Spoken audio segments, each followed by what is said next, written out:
E aí pessoal, tudo bem com vocês? Esse é mais um vídeo do canal História Contada e hoje nós iremos entender o que é socialismo e comunismo e quais são as suas diferenças. Antes de começar, nós precisamos entender o que é uma ideologia política. Então vamos lá. De uma forma bem resumida e exemplificada, pessoal, ideologia política é um conjunto de ideias e pensamentos que estão ligados diretamente com a política. Essas ideias e pensamentos podem ser sobre política, sociedade, economia, religião e alguns outros fatores.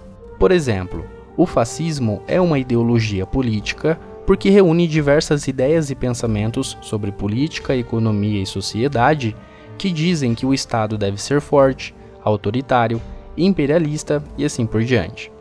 Então, resumindo, uma ideologia política é um conjunto de ideias e pensamentos que dizem como o Estado ou a sociedade devem ser. E agora que nós entendemos o que é uma ideologia política, vamos entender o que é socialismo e o que é comunismo. Apesar de terem um nome um pouco parecido e de compartilharem as mesmas ideias e pensamentos políticos, sociais e econômicos, o socialismo e comunismo, de fato, não são a mesma coisa. E para entender essa diferença, vamos descobrir o que Karl Marx afirma em suas teorias.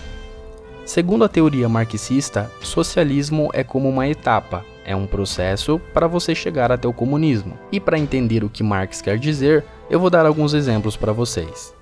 Imaginem um país que não é nem socialista e nem comunista. E nesse país existe um movimento revolucionário liderado pelos proletários, que querem implementar o comunismo.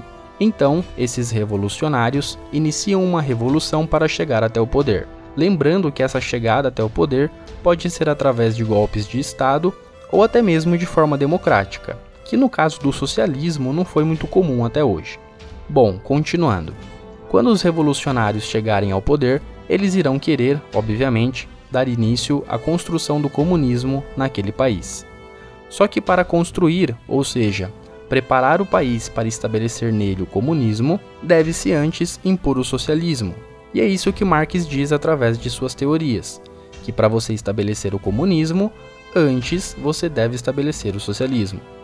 Então, o socialismo é um processo de transição que fica entre o fim do capitalismo e o início ou a implementação do comunismo.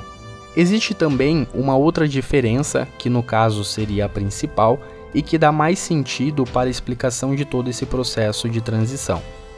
A principal diferença entre socialismo e comunismo é que no socialismo o Estado ainda existe, e no comunismo o Estado deixa de existir. Durante o socialismo, o Estado passa a controlar e ter poder sobre tudo.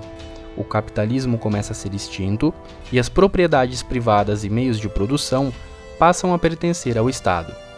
Quando isso tudo acontecer, o comunismo poderá finalmente ser alcançado, e como nessa ideologia política o Estado não existe, quando o comunismo for estabelecido, o Estado será extinto, e de acordo com as teorias de Marx, todos os seus bens serão distribuídos entre a sociedade. E é só isso, pessoal. Socialismo e comunismo são ideologias políticas que compartilham os mesmos interesses, mas não são a mesma coisa, porque no socialismo o Estado ainda existe, e no comunismo não. Bom, espero que vocês tenham gostado desse vídeo. Se você gostou, não se esqueça de deixar um like para ajudar no crescimento do canal. O meu muito obrigado e até mais!